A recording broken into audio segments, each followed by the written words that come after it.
Hello guys, ayan, magandang gabi po sa inyo mga kalods. So sa video pong ito, isi-share ko po sa inyo yung isang paraan kung paano ba tayo magkaroon ng maraming viewers.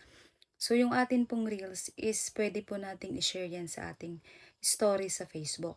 So ituturo ko po sa inyo kung paano po natin gagawin. Ayan, let's go guys!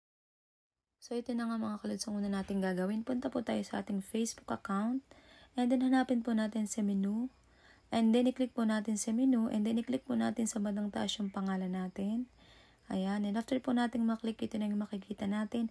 At maghanap na po tayo ng video na gusto nating i-share sa ating story sa Facebook natin.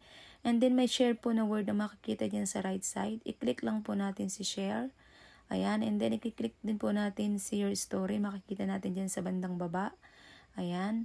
So, ito na po yung makikita natin. Nasa story na po tayo ng Facebook natin.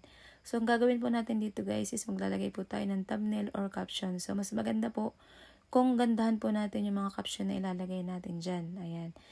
At hindi lang po dapat lang dyan maganda yung mga caption natin. Sa lahat po dapat ang video na i-upload natin sa Facebook, magaganda po yung mga caption natin. So, ayan. After po natin malagay niya ng caption, click lang po natin yung share button dun sa bandang baba, yung color blue po. Ayan. So, ang kagandahan po dito, kaya mas maganda po naglalagay tayo ng mga story natin sa Facebook na ganito is automatic po kapag may nagtingin ng ating Facebook, yun po yung makiklik. So, kagandahan po dito, kapag po iniklik nila itong video na inilagay natin sa story natin, automatic po yan.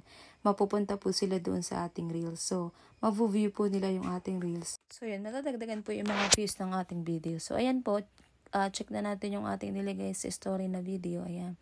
So, ayan. Pag initap po nila ito, automatic dun po sa reels natin sila pupunta. Ayan.